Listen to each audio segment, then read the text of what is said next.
পবিত্র শুভাগমনের দিনে নওশেরওয়ার বিশাল দালানের 14টি কোটরি ভেঙে গেছিল। নবীজির শুভাগমনের কারণে যারা হাজার বছর ধরে পূজার আগুন জ্বালিয়েছিল, অনির্বাণ শিখা যে পূজার আগুন কখনো নিভবে না। আমার নবী সাল্লাল্লাহু আলাইহি ওয়াসাল্লামের পবিত্র শুভ জন্মের সাথে সাথে সেই হাজার বছরের আগুন এমনিতেই নিভে গেল।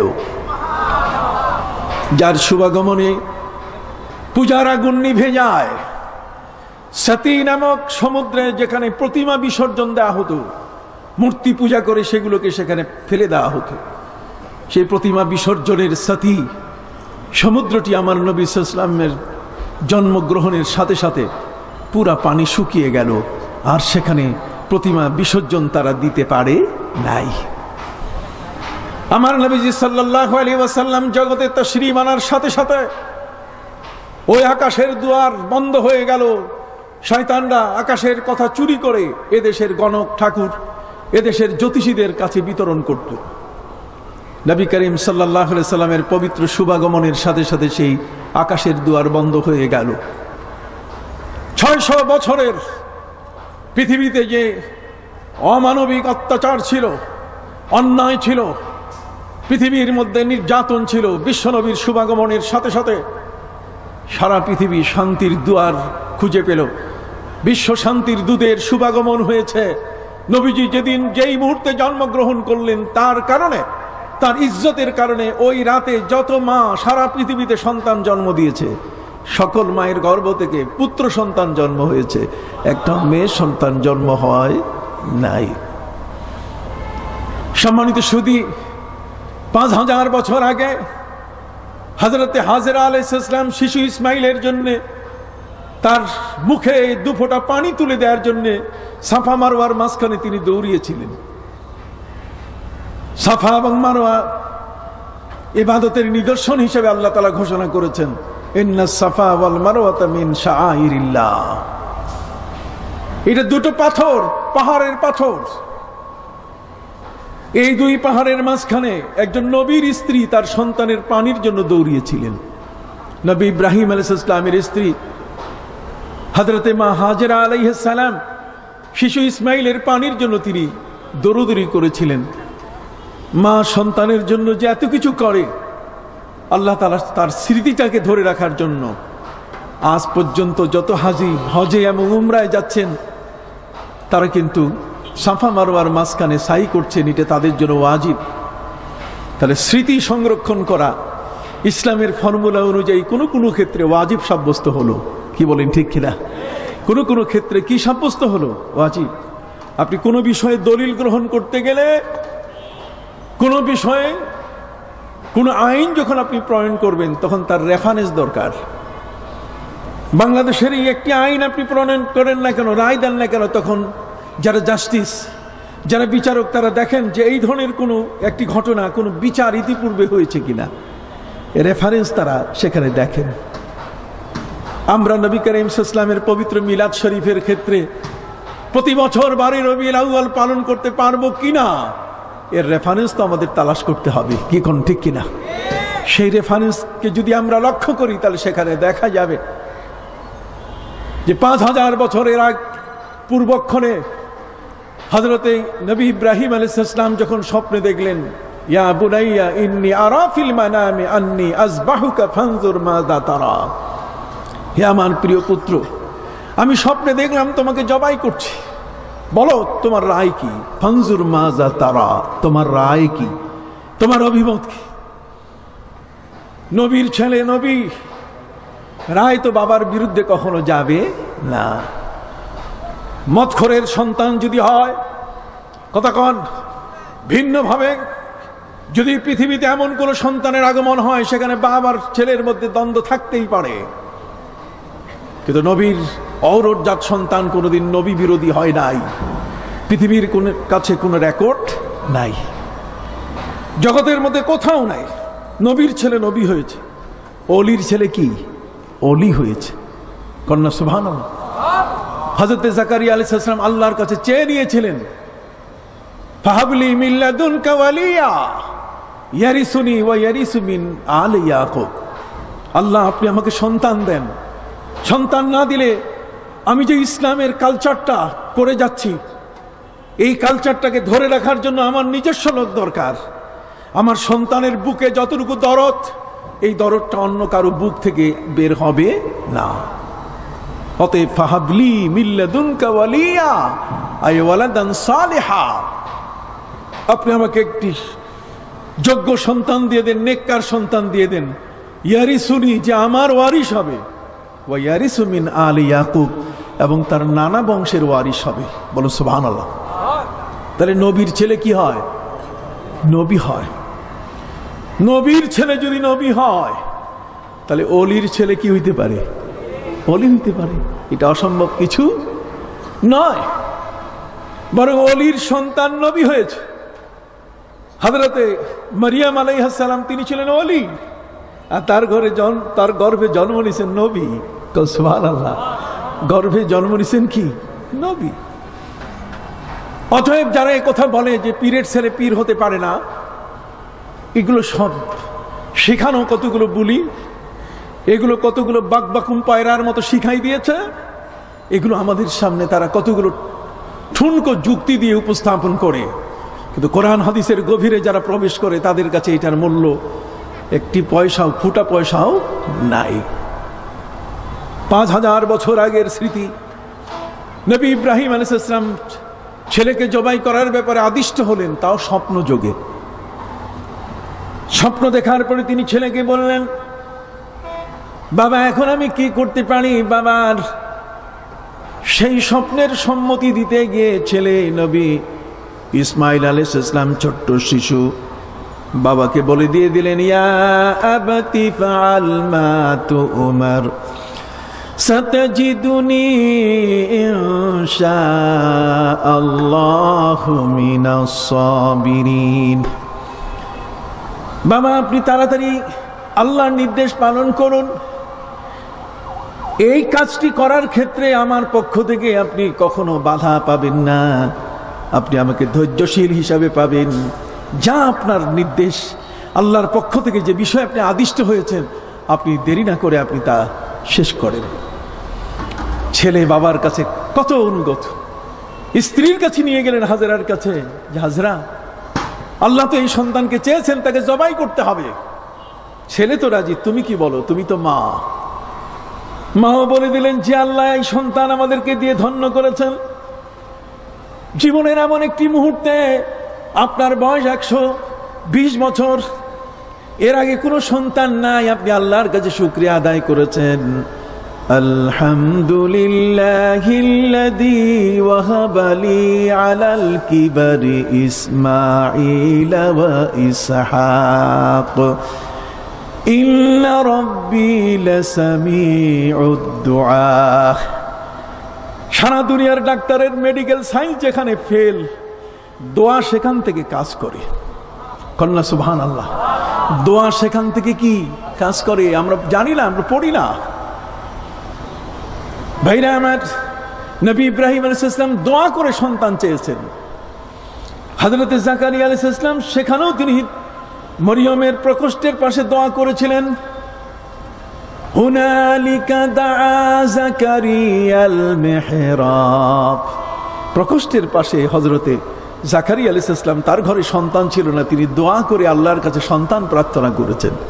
যেহেতু সন্তানের হেডকোয়ার্টার আল্লাহর কাছে। কন্যা সুবহানাল্লাহ। এটার পূর্ণ নিয়ন্ত্রণ কার হাতে? আল্লাহর হাতে। সম্মানিত সুধী, জীবনের পরন্ত বেলায় 120 বছর বয়সে হযরতে নবী ইব্রাহিম আলাইহিস সালামের ঘরে বার্ধক্য বয়সে এই সন্তান, আর সেই সন্তান একটু শুধু বড় হয়েছে, আর তাকে জবাই করার নির্দেশ। কত বড় কঠিন পরীক্ষা। এই জন্য আল্লাহ পবিত্র কোরআন মজিদে বলছেন, ওয়াইদ ইবতালা ইব্রাহিম রাব্বুহু বিকালিমাতিন ফাতাম্মাহুন্না। নবীদের পরীক্ষা ছিল পৃথিবীতে সবচেয়ে বড়। ওয়া আশাদ্দুল বালায়ে বালাউল আম্বিয়া। পৃথিবীর মধ্যে আমাদের উপরে কতটুকু নির্যাতন, ইসলামে মুসলমান হওয়ার কারণে কতটুকু নির্যাতন, তার চেয়ে সবচেয়ে বড় নির্যাতন হয়েছে কার উপরে? নবীদের উপরে। সেক্ষেত্রেও নবীরা ইসলাম প্রচার থেকে, ইসলামের অগ্রসরতা থেকে তারা কখনো পিছিয়ে থাকেননি। দুর্বার গতিতে তারা এগিয়ে চলেছেন। বিশাল বড় বড় সাগর সাগরের ঢেউয়ের উপরে তাদের ঘোড়াগুলো চালিয়ে দিয়েছেন। হিমালয় পর্বতের মতো উঁচু হয়ে বাধা এসেছিল, তারা সেই বাধা দুর্ভেদ্য প্রাচীরকে ভেদ করে ইসলামের আওয়াজ তারা সেই হিমালয়ের ওই প্রান্তে, সাগরের ওই প্রান্তে আফ্রিকার কালা মানুষগুলোর কাছে তারা পৌঁছিয়ে দিয়েছেন। বলুন সুবহানাল্লাহ। অতএব নবী ইব্রাহিম আলাইহিস সালাম ছেলে ইসমাইলকে জমাই করার প্রস্তুতি নিচ্ছেন, স্ত্রীর পক্ষ থেকে কোনো বাধা নাই। আল্লাহ যদি এতে খুশি হয়, আপনি আমার ছেলেটাকে নিয়ে যান, জবাই করেন। হযরত নবী ইব্রাহিম ছেলে ইসমাইলকে সাথে নিয়ে যখন মিনায় তিনি রওনা করলেন, মিনায় এত দূরে তিনি নিয়ে গেলেন কেন? মক্কা থেকে মিনার দূরত্ব প্রায় 6.5 কিলোমিটার পথ।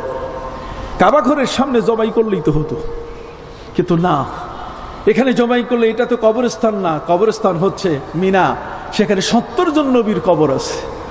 কাজে ওখানে নিয়ে যদি তাকে জবাই করা যায় তাহলে সহজ হবে তাকে দাফন করা, বেশি দূর তাকে বহন করতে হবে না। সেখানে যখন তিনি নিচ্ছিলেন জবাইয়ের পূর্ব প্রস্তুতির সময়, শয়তান তিনবার তাদেরকে বাধা দিয়েছিল। ওই মুহূর্তে 3 শয়তানকে তারা পাথর মেরেছিলেন। ঘটনা 5000 বছর আগেই শেষ, কিন্তু আজ পর্যন্ত সেই স্মৃতিটাকে ধরে রাখা হয়েছে। কি বলেন ঠিক কিনা? হাজী সাহেবানরা যখন যান, যখন হজ করতে যান, তখন সাফা মারোয়ার মাঝখানে সাইর পাশাপাশি তাদেরকে জামারাত, 3 শয়তানকে সেখানে কি মারতে হয়? পাথর মারতে হয়। 3 শয়তানকে পাথর মারার এই যে রেওয়াজটা, এটা কি বেদাত? আপনার কথা বল না কেন? এটা কি বেদাত? তারা যারা বেদাতের ধোঁয়া তোলে, এই ধরনের স্মৃতিগুলোকে ধ্বংস করতে চায়, তারা ইসলামের দুশ্মন। কথা বলেন, তারা ইসলামের কি দুশ্মন। ওদের মুখ দিয়ে ভালো কথা, ওদের চিন্তায় ভালো জিনিস আসে না। এই জন্যই আমরা বলতে চাই, তোমাদের বেদাতের সংজ্ঞা আমরা মানি না। তোমাদের বেদাতের সংজ্ঞা আমরা মানি না। তোমরা যেই বেদাতের সংজ্ঞা দিচ্ছ, এই সংজ্ঞা সহি নয়। কথা বল, কত বেদাত তোমাদের মাথায় আছে। মাথার 5 কল্লি টুপি, কোন সুন্নত দেখাও না, কোন হাদিসে আছে? কথা বল, এটা তো তোমরা দেখাতে পারবে না। তাহলে ওই বেদাতটাও তো মাথায় নিয়ে হাঁটো। কথা বল। ঠিক এরকম ভাবে বহু কিছু ঘটছে। খতমে বুখারী হচ্ছে। খতমে বুখারী, নবীর যুগে কি বুখারী খতম হইতো? নবীর যুগে কি ইমাম বুখারী ছিলেন? ইমাম বুখারী আসছেন হিজরতের 194 বছর পরে তার জন্ম। 200 বছর পর বলতে গেলে জন্ম নিয়েছেন সিয়াসেত তার হাদিস বিশারদগণ, ইমাম মুসলিম, ইমাম তিরমিজি, ইমাম নাসাই, ইমাম আবু দাউদ, ইমাম ইবনে মাজাহ, সবার জন্ম 200 হিজরির পর। আর 194 হিজরির জন্ম নিয়েছেন, মাত্র 6 বছর আগে জন্ম নিয়েছেন মামুনের সেই সময়কালে। আমিনের কিছু যুগ তিনি পেয়েছেন। সম্মানিত হাজিরিন, খলিফা হারুনুর রশিদ তার ছোট পুত্রকে আগেই খলিফা বানিয়ে দিয়েছিল, জ্যেষ্ঠ পুত্রকে ডিঙ্গাইয়া। এইগুলোর আওয়াজ আমাদের মধ্যেও আছে। সিনিয়র জুনিয়র, জুনিয়রকে সিনিয়র ডেঙ্গাইয়া দিয়ে দেওয়া হয় পদ। এটা চলে আসছে বহু দূর, বহু প্রাচীন কাল থেকে। শুধু ইমাম বুখারী আলাইহির রহমান নবীর হিজরতের 194 বছর পর, আর বাকিগুলো 200 বছর পর পৃথিবীতে এসছেন।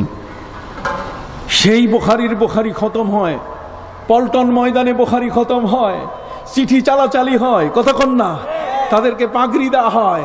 কই নবীর যুগে কাউকে কি এরকম পাগড়ি দেওয়া হয়েছে? দেখাও দেখি, বুখারী পড়ার কারণে সাহাবীর মাথায় পাগড়ি দেওয়া হয়েছে। একটা হাদিস দেখাও, একটা প্রমাণ দেখাও। হাজার লক্ষ বেদাত সাথে নিয়ে হাঁটো, আর বেদাতের বলিয়া উড়াইয়া সুন্নত যারা প্রতিষ্ঠা করে তাদেরকে তোমরা বাধা দাও। তোমাদের এই বেদাতের সংজ্ঞা আমরা মানি না, এটাই পরিষ্কার সিদ্ধান্ত। কথা বুঝতে পেরেছ? কথাগুলো খুব মনে রাখার চেষ্টা করবেন। ধোঁয়ার মধ্যে, অন্ধকারের মধ্যে ফেলে দেওয়ার এখন সুযোগ নেই। সম্মানিত সুধী, এই জন্য বলতে চাই, 5000 বছর আগের স্মৃতি, সেটাকে আল্লাহ তাআলা আলোচনা করার জন্য নির্দেশ দিয়েছেন বনি ইসরাইলকে। ইয়া বনি ইসরাইল আযকুরু নি'মাতি আল্লাতী আন'আমতু আলাইকুম ওয়া আন্নী ফাদ্দালতুকুম আলাল আলামিন। আমি কতগুলো দলিল দিয়ে যাচ্ছি, আপনারা মনে রাখবেন, খুব মনে রাখবেন। এর উপরে আমি বইও লিখেছি, কিতাবও লিখেছি, স্টলে পাওয়া যাবে। 113 মাসলায় বিভ্রান্তির সমাধান। এই যে বিভ্রান্তিকর কথাগুলো তারা বলছে, তার জবাব আমি দিয়েছি। কথা বুঝতে পারছি? সম্মানিত সুধী ভাইরা আমার, পবিত্র কোরআন মজিদে আল্লাহ পাক রব্বুল আলামিন বলেন, ইয়া বানি ইসরাঈল আযকুরু নি'মাতি আল্লাতী আন'আমতু আলাইকুম ওয়া আন্নী ফাদ্দালতুকুম আলাল আলামিন। আল্লাহ বলছেন, বনি ইসরাইল সম্প্রদায়, আমি তোমাদের উপরে যে নেয়ামত দিয়েছি সেই নেয়ামতগুলো তোমরা বারবার আলোচনা করো, এগুলো জিকির করো, এগুলো চর্চায় নিয়ে আসো, বারবার সেগুলো তোমরা নিজেদের মধ্যে আলোচনা করো। তাহলে বনি ইসরাইল যদি মুসা নবীর যুগের ঘটনাগুলো আলোচনায় আনতে পারে, তাহলে আমরা নবীর জন্মগ্রহণ পবিত্র শুভাগমনের দিনটা, তার শুভাগমনের সেই মিলাদ, এটি কি আমরা আলোচনা করতে পারি না? ওরা বলে মিলাদ শব্দ কোরআনে নাই। আরে কোরআন কি তোমার সাথে পরামর্শ করে আল্লাহ নাজিল করছেন? তুমি কোন চান্দু? তোমার সাথে পরামর্শ করে আল্লাহ তাআলা কোরআন নাজিল করবেন? তুমি কি দেখো না কোরআনে? পবিত্র কোরআন মজিদে আল্লাহ পাক রব্বুল আলামিন বলেন, সূরা বালাদের মধ্যে আল্লাহ পাক রব্বুল আলামিন বলছেন, হে নবী, এই মক্কার জমিনের কসম খেলাম আমি, এই জমিনটা এটা বড় দামি জমিন হয়ে গেছে, এই জমিনটা বড় মূল্যবান জমিন হয়েছে। কারণ হচ্ছে এই জমিনের মধ্যে ওয়ান্তা হিল্লুম বিহাদাল বালাদ, আপনি এই জমিনের মধ্যে পা রেখেছেন, মায়ের গর্ভ থেকে আপনি এখানে কদম রেখেছেন। কোন সুবহানাল্লাহ! এই জমিন আপনার কদম পড়েছে, আপনার কদমের কারণে এই জমিন ধন্য হয়েছে। ওয়ান্তা হিল্লুম বিহাদাল বালাদ, এই শহরের উপরে আপনি সর্বপ্রথম কদম রেখেছেন, আপনার কদমের কারণে শহরটিকে আমি ধন্য করে দিয়েছি। আমার নবীজির কদম মুবারকের ছাপ নবীজি পা রেখেছেন, এটার দাম কত বড়! মক্কা আল মুকাররমা হয়ে গেছে। কথা কন, তাহলে সেই নবীর দাম কি কম? কাবা ঘরের সাথে যে গিলাফটা আছে, এটার সম্মান কি আমরা কম করি? গিলাফ কাবা ঘর নয়, গিলাফ কাবা ঘর নয়, কিন্তু আমরা সম্মান করি কিনা? সম্মানিত সুধী ভাইরা আমার, আমরা আমাদের জীবনে এমন অনেক বিষয় আছে, যেমন আমার রাসূল সাল্লাল্লাহু আলাইহি ওয়াসাল্লামের দাড়ি মোবারক, তার চুল মোবারক, যে পাত্রে তিনি পানি পান করছেন, সাহাবায়ে ইকরাম নবীজির চুল মোবারক, তার নাখন মোবারক, তার নখ মোবারক পর্যন্ত নিজের কাছে ধরে রেখেছেন। ইভেন আমির মুআবিয়া রাদিয়াল্লাহু তাআলা যখন ইন্তেকাল করেন, তখন তার এই পাপিষ্ট, এই দুরাচার পুত্র ইয়াজিদকে বলেছিলেন যে আমি মরে গেলে পরে নবীজির নখ মোবারক আমার বুকের উপরে দিও। সাহাবায়ে ইকরামের আকীদা, সাহাবায়ে ইকরামের বিশ্বাস, আমার নবী সাল্লাল্লাহু আলাইহি ওয়াসাল্লামের নাখন মোবারকের মর্যাদা কত বড়! সুবহানাল্লাহ! আমরা তো নখ কেটে ফেলে দেই কিনা? কিন্তু ইমানদার ব্যক্তির নখের দাম অনেক বেশি। ইমানদার ব্যক্তির মাথার চুল ওই সেলুনে গিয়ে কাটে, এটা উচিত না। তার কারণ হচ্ছে সেলুনের মধ্যে চুল কাটলে পরে সেখানে ওই ইমানদার ব্যক্তি যেই মাথাটা দিয়ে সে সেজদা করছে, তার সাথে ওই চুলটাও কি করেছে? সেজদা করেছে। ফাসেক ফুজ্জারের চুলের সাথে তার সেজদার চুলগুলো মিশে গেল। কথা কন না? তার নখটাকে যেখানে সেখানে ফেলে দিল, তা নয়। এই জন্য ইসলামের শরী নজরিয়া হচ্ছে এখানে এতটুকু যে আপনি একজন মুসলমান, আপনি এই হাত দিয়ে রুকু সেজদা করেছেন, এই হাত দিয়ে আপনি কালামে পাকের লাইনে লাইনে আপনার আঙ্গুলগুলো চালিয়েছেন, এখানে আপনার নখগুলো শরীক হয়েছে। কাজেই আপনি যখন নখ কাটবেন, কাটার পরে এটা মাটিতে দাফন করে দিবেন আদবের সাথে। কথা কি বুঝতে পেরেছেন? আপনাকে বুঝতে হবে, আপনার সম্মান বুঝতে হবে। আপনি একজন ইমানদার, আপনার ইমানদার হওয়ার কারণে আপনার চুল, আপনার নখ, আপনার অন্যান্য অঙ্গ প্রত্যঙ্গের দাম ওই সাধারণ ব্যক্তির চেয়ে অনেক কোটি কোটি গুণে বেশি। শিক্ষার কারণে যদি মর্যাদা বেড়ে যায়, একজন বিশাল বস হয়ে যদি বড় চেয়ারটা পেতে পারে, কথা কন, তাহলে সেক্ষেত্রে আপনি উম্মতে মুহাম্মদী, আপনি ইমানদার, আপনি মুত্তাকি, আপনি পরহেজগার, আপনার শান অনেক বড়। আনজিলিন নাস আলা কাদরে মানাজিরিহিম, আপনার যতটুকু সম্মান সেই সম্মানের উপরে আপনাকে নিজেকে প্রতিষ্ঠিত করতে হবে।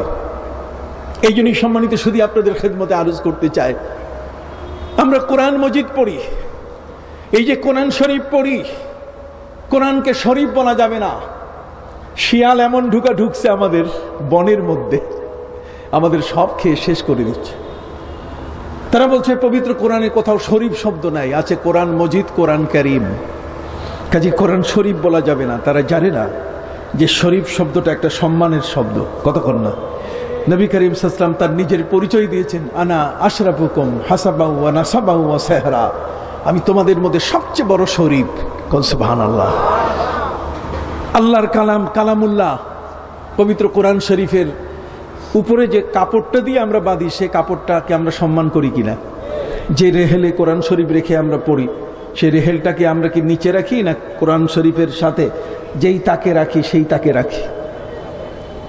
অতএব সম্মানিত সুধী ভাইরা আমার নবী সাল্লাল্লাহু আলাইহি ওয়াসাল্লাম জগতের মধ্যে তিনি এসেছেন, তার সম্মান, তার ইজ্জত, তার হুরমত এত বেশি। ওয়া রাফা'না লাকা যিকরাক, আল্লাহ বলেন সবার উপরে আপনার আলোচনা। কোন সুবহানাল্লাহ। সবকিছুতেই আপনার আলোচনা। ইভেন দেওবন্দি আলেমরা পর্যন্ত স্বীকার করেছে, দেওবন্দি ওলামায়ে ইকরাম পর্যন্ত স্বীকার করেছেন যে নবী করিম সাল্লাল্লাহু আলাইহি ওয়াসাল্লাম যে উষ্ঠি মুবারকের উপরে সওয়ার হতেন, নাকায় কাসওয়া, সেই উষ্ঠিটার পেশাব পায়খানা, তার লেদ, এগুলো নিয়ে আলোচনা করাও বরকতের আলোচনা। কন্যা সুবহানাল্লাহ।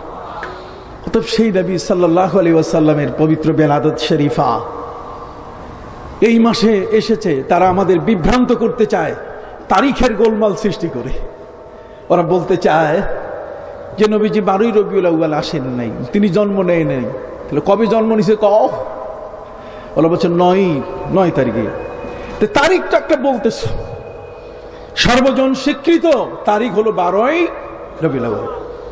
আল্লামা ইবনে হিশাম তার সিরাতের মধ্যে, সিরাতে ইবনে হিশামের মধ্যে হযরতে ইবনে ইসহাক, হযরতে ইবনে আসাকের অসংখ্য গণিত ঐতিহাসিক যারা ইতিহাসের তথ্যে ভুল করেন নাই, সেই সকল মহান ব্যক্তি তারা পরিষ্কার ভাষায় উল্লেখ করেছেন নবী করিম সাল্লাল্লাহু আলাইহি ওয়াসাল্লাম জগতের মধ্যে তাশরীফ নিয়েছেন 12ই রবিউল আউয়াল। ওরা এই তারিখের মধ্যে গোলমাল করে আমাদের দৃষ্টি ফিরাইতে চায়, যে যাতে 12ই রবিউল আমরা পালন করতে না পারি। ওরা আমাদেরকে ধোঁকা দিয়ে বলতে চায় যেই দিনে রসুল এসেছেন, যেই 12ই রবিউল, সেই দিনে তিনি মারা গেছেন। তাদের ভাষা মারা গেছেন, নবী মারা গেছেন। ভাষা ঠিক হয় না এখনো। নবীকে কার সম্বন্ধে বলতেছো? তোমার প্রেসিডেন্টের সম্পর্কে কোনোদিন তুমি বলো না প্রেসিডেন্ট সাহেব এসেছেন, তুমি বলো প্রেসিডেন্ট সাহেব শুভাগমন করেছেন। প্রেসিডেন্ট সাহেবের শুভাগমন, চেয়ারম্যান সাহেবের আগমন, আর সাধারণ মানুষ এসছে। তুমি ভাষার পার্থক্য করো, আর আমার নবীর ক্ষেত্রে তুমি বলো নবী মারা গেছেন। তুমি ভাষা শেখো। আল্লামা কাজী আয়াজ রহমতুল্লাহ আলাইহির কাছে, আল্লামা কাজী আয়াজ রহমতুল্লাহ আলাইহি তিনি তার শিফা নামক কিতাবের মধ্যে লিখেছেন, ফালা মাউতুন ওয়ালা ফাউতুন, নবীর মৃত্যু নয়, নবীর ফৌত হয়েছেন তাও নয়, বল ইন্তেকালুম মিন হালিন ইলা হাল, নবী ইন্তেকাল করেছেন। কন্যা সুবহানাল্লাহ। মৌত শব্দ আর ইন্তেকাল শব্দ দুইটা কি নয়? এক নয়। ইন্তেকাল হচ্ছে নবীর আদবের শব্দ, নবীর জন্য কি একটা আদবের শব্দ। নবী আলমে বারজাখে গিয়েছেন, জগৎ ছেড়ে তিনি চলে গেছেন নিঃসন্দেহে, কিন্তু তিনি ইন্তেকাল করেছেন। তার স্বাভাবিক মানুষের মৃত্যুর মতো তার জীবন নয়। কথা বুঝতে পারছেন? যা হোক সম্মানিত, শুধু এগুলো নিয়ে বহু ঝগড়া। এই ঝগড়াগুলো শুধু আজকে নতুন নয়, এরা ওই প্রাচীন যুগ থেকেই এই ধরনের বিশ্রী কথাগুলো বলে বলে আসতেছে। নতুন করে ওই বিশ্রী কথাগুলো এক জায়গায় জমা করে তারা এখন পড়ানো শুরু করেছে। তারা বলছে মিলাদুন নবী নাই। আরে মিলাদুন নবী নাই, ইমাম তিরমিজি কি পড়ো না? কিসের মৌলবী হয়েছে তোমরা? তোমরা নিজের নামে বিশাল বড় বড় মুফতি শব্দ যোগ করে বলো, বিশাল বড় মুফতি শব্দ যোগ করে বলো যে 3 ক্লাসের জামিয়া, 3 ক্লাসের ইবতেদায়ী, আউয়াল, দুয়াম, সুম বানাইয়া তোমরা এটাকে জামিয়া করছো। মুফতি ডিক্লারেশন দিয়ে তোমরা বলো বিশ্বনবীর মিলাদ নাই। তার ইমাম তিরমিজি রহমতুল্লাহ আলাইহি তার তিরমিজি শরীফের 2য় খণ্ডের 203 পৃষ্ঠার মধ্যে তিনি পরিষ্কার শিরোনাম টেনেছেন ইমাম তিরমিজি আলাইহির রহমার মতো একজন ব্যক্তি, যিনি ৩য় শতাব্দীর প্রথম যুগের মানুষ, যিনি ইমাম বুখারী রহমতুল্লাহ আলাইহির কোন ক্ষেত্রে উস্তাদ, সেই ইমাম তিরমিজি রহমতুল্লাহ আলাইহি তিনি তার তিরমিজি শরীফের মধ্যে উল্লেখ করেছেন, বাবু মা জাআ ফি মিলাদিন নবী সাল্লাল্লাহু আলাইহি ওয়াসাল্লাম, নবীর মিলাদ। তো নবীর মিলাদ সম্বন্ধে আলোচনা কি নাই? কথা বলেন না। হাদিসের মধ্যে আলোচনা আছে কিনা? ইমাম তিরমিজি যদি নির্ভরযোগ্য না হয় তাহলে কে হবে? ওরা আমাদের ইসলামের আমলগুলোকে ধ্বংস করার জন্য তাদের পায়তারা এত কঠিন। তিরমিজি শরীফের হাদিসের মধ্যে সেখানে স্পষ্ট করে আছে, বাবু মা জাআ ফি লাইলাতিন নিসফি মিন শাবান, শাবান মাসের 14 তারিখ দিবাগত রাত, শবে বরাতের যে সময়টা, বরাতের যে রাতটা, সেই রাতটার উপরে স্পষ্ট হাদিস থাকা সত্ত্বেও কই নাই। তিরমিজি শরীফের মধ্যে, জামে তিরমিজির মধ্যে হাদিস থাকা সত্ত্বেও তারা সেটাকে অস্বীকার করছে। ওই দিন তারা আমাদের মসজিদগুলোতে রাত্রে তালা লাগায়। কথা কন। অতএব এই দলটি ইসলামের রসুল প্রেমিকদের দুশ্মন ছাড়া অন্য কেউ না। এদেরকে আপনার মনে রাখতে হবে। কথা বুঝতে পারছেন? এই বিষয়গুলোকে চিহ্নিত করতে, নবীর প্রেমিক বানাতে এই দেশের মধ্যে যুগশ্রেষ্ঠ 2 জন অলির আগমন ঘটেছে। 2 জন অলি এই কথাগুলো বলে যেন আমাদের থেকে রসুল প্রেম ধ্বংস করতে না পারে, নবীর প্রেম ভালোবাসাটাকে যেন আমাদের থেকে দূরে সরিয়ে দিতে না পারে। ওই ঘাপটি মারা ওই সমস্ত আলেম, তারা যেন আমাদেরকে বিভ্রান্ত করতে না পারে। এই জন্যই এই যুগের পীর মাশায়েখ ওলিয়া উলিয়া অব্যাহতভাবে নবীর ইশক, প্রেম, ভালোবাসার বিষয়গুলো তারা জারি রেখে চলেছেন। আমরা সেই বিশাল দলের একজন সদস্য। হাত উঁচু করে বলেন আলহামদুলিল্লাহ। আমরা সেই দলের একজন কি সদস্য। তারা বলুক, এই বাংলাদেশে সর্বপ্রথম দারুস সুন্নত কোন মাদ্রাসা তারা প্রতিষ্ঠা করেছে এই নামে। তারা পারলে বলুক দারুস সুন্নাহ নামে, মহিউস সুন্নাহ নামে এই ধরনের কোন শিক্ষা প্রতিষ্ঠান তারা গড়েছে, সর্বপ্রথম বলুক। পারবে না। এই বাংলাদেশে সর্বপ্রথম যারা এই যে প্রতিষ্ঠান গড়েছেন, শর্ষিনার ইতিহাসের আগে কারো ইতিহাস তেমন নাই। সুবহানাল্লাহ। শর্ষিনার ইতিহাসের পূর্বে এত প্রাচীন ইতিহাস তাদের নাই। নতুন করে তারা যে শিক্ষা প্রতিষ্ঠানগুলো গড়েছে, মসজিদের পাশে একটা ছোট্ট মাদ্রাসা, সেখান থেকে দিনের প্রচার, ভালো কথা করো, কিন্তু তোমরা কেন ওই মসজিদের মুসল্লিদের ভালোবাসাকে কেড়ে নিতেছ? ওই ঘরটা কি এমন ঘর যে ঘর দিয়ে তোমরা মুসলমানদের আশেকদের কলিজার মহব্বতকে তোমরা কেড়ে নিতেছ? খবরদার। সম্মানিত সুধী ভাইরা আমার, নবী করিম সাল্লাল্লাহু আলাইহি ওয়াসাল্লামের মহব্বতের উপর এই বাংলার জমিনে সর্বপ্রথম যারা যারা এই দিনকে মানুষের দুয়ারে, যারা মানুষের ঘরে পৌঁছে দিয়েছেন, তাদের অবদান অনেক পরে। 1400 মাইল দূর থেকে তারা ইসলাম নিয়ে আসছেন অনেক পরে, কিন্তু মদিনার ইসলাম এই জমিনের মধ্যে আসছেন আল্লাহর ওলিদের সাথে বহু বহু আগে। কারণ সুবহানাল্লাহ, এদেশে শাহ আমানত, যার পণ্যভূমি, যার পবিত্র ভূমি এই চিটাগাং, যারা এই দেশে পদব্রজে পায়ে হেঁটে হেঁটে এই জমিনে তারা ইসলামকে বড় আদর করে কলিজায় ভর করিয়ে তারা নিয়ে এসছেন। এদেশে শাহজালাল ইয়েমেনি, শাহ মাকদুম, শাহ আলী, শাহ পরান, শাহ আমানত, শাহ ফতেহুল্লাহ, শাহ গরিবুল্লাহ, শাহ আলী বাগদাদি, শাহ শরফুদ্দিন চিশতি বেহেশতি, ঠিক এমনি করে খানজান আলী রহমতুল্লাহ আলাইহি সহ এই জমিনের মধ্যে সিলসিলা দরবারের দাদা হুজুর কিবলা হযরতে শাহ সুফি হযরত মাওলানা নিসারউদ্দিন আহমদ রহমতুল্লাহ আলাইহি, আবু জাফর মোহাম্মদ সালেহ রহমতুল্লাহ আলাইহি, তারা এই জমিনকে নবীর প্রেমিকদের জমিন বানিয়ে দিয়েছেন। তাদের চাষ করা জমিনে ওরা এসে এখন বীজ গাঁটতেছে। ওরা এখন এই জমিনটাকে নষ্ট করার জন্য এমন ইউরিয়া সার দিতেছে যে যাতে আর ফসল না থাকে। আমাদেরকে তারা ধ্বংসের দিকে ঠেলে দিচ্ছে। এই জন্য সম্মানিত সুধী, সরসিনা দরবার এই বাংলাদেশের মধ্যে এমন একটি দরবার, যে দরবার এই বাংলাদেশকে, পুরা দেশটিকে এক হেদায়েতের পথে নিয়ে গেছে। কন্যা সুবহানাল্লাহ।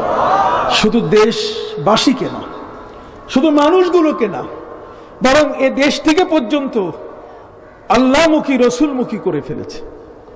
আপনি জানেন এই দেশের যারা লেখাপড়া করবে তারা যেন কখনো পিছিয়ে না পড়তে পারে, এই জন্য প্রথম টাইটেল মাদ্রাসা। যত মাদ্রাসায় আপনি বলেন না কেন, যত বড় মুহাদ্দিসের সিল ছাপ্পর আপনি গায়ে লাগান না কেন, আপনার যত বড় ফ্ল্যাগ ডিজিটাল ব্যানার হোক না কেন, এই সমস্ত ডিজিটাল ব্যানারের আগে আপনাকে স্বীকার করতে হবে বাংলার মাটিতে রসুল প্রেমিক তৈরি করার যে কারখানা প্রথম স্থাপিত হয়েছে সেটি হলো শর্ষিনা দরবার শরীফ। সেখান থেকে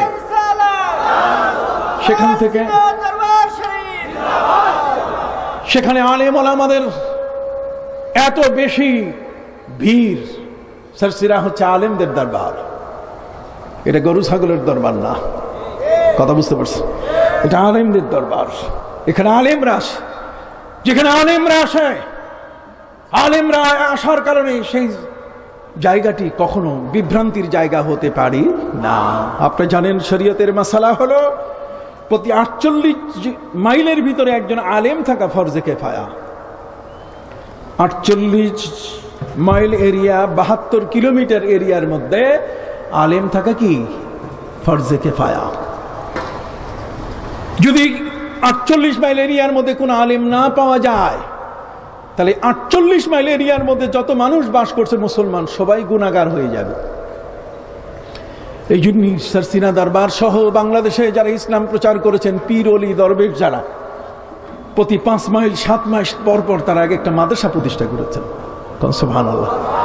আলেমদের কারখানা যেন এই দেশটি হয়, এই দেশটি যেন আল্লাহওয়ালাদের কারখানা হয়, যে কারণে আজকের এই দেশের মধ্যে এই আল্লাহওয়ালা থাকার কারণে এই জমিনের মধ্যে তাসলিমা নাসরিন এখানে তার মতবাদ প্রচার করতে পারে নাই, দাউদ হায়দার তার মতবাদ এখানে প্রতিষ্ঠা করতে পারে নাই। তেতুলিয়া থেকে টেকনাফ পর্যন্ত পুরো আল্লাহর ওলিদের দখলে। কোন সুবহানাল্লাহ।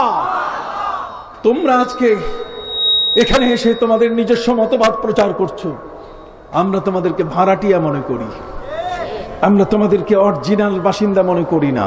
তার কারণ তোমরা এই জমিন থেকে ওলিয়া উলিয়াদের প্রেমের বাংলাদেশকে তোমরা বেদাত শব্দ দিয়ে, বেদাতের ছুরি দিয়ে আশেকদেরকে তোমরা এই জমিনে ক্ষত বিক্ষত করে ফেলেছ। কথা কল।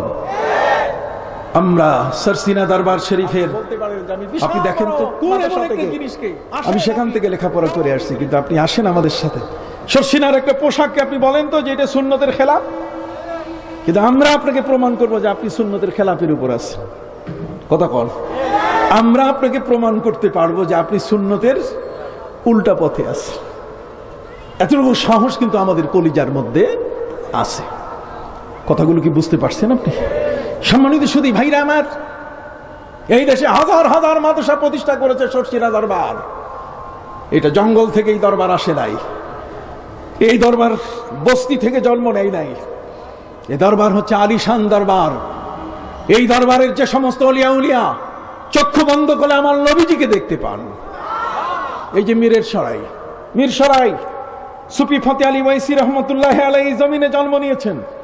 সুফি নূর মোহাম্মদ নিজামপুরি রহমতুল্লাহ আলাই, যিনি গাজিয়ে বালাকোটের জমিনে যিনি যুদ্ধ করে ইসলামের বিপক্ষ শক্তি শিখদের বিরুদ্ধে যুদ্ধ করে যিনি গাজী হয়ে দেশে ফিরেছেন।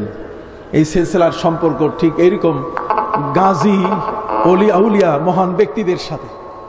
সম্মানিত সুধী ভাইরা আমার, এই জন্য সরসিনা দরবারের দুটো দিক রয়েছে। একটা দিক হচ্ছে যে যেমন তারা পৃথিবীতে বাতিলের মোকাবেলা করতে জানে। কথা কন। কিন্তু সেই মোকাবেলার অর্থ এই নয় যে রাস্তার কালো পিচগুলোকে রক্তে রক্তাক্ত করা। আমার নবী সাল্লাল্লাহু আলাইহি ওয়াসাল্লাম মক্কা বিজয়ের যে যুদ্ধ ঘটেছে সেখানে একজনেরও লাশ পড়তে দেন নাই। সম্মানিত সুধী, অতএব আমরা সেই দরবার, তার আয়োজনকে আজকে আমরা সাধুবাদ জানাই। সেই সরসিনা দরবার আল্লাহ কবুল করুন, আমিন।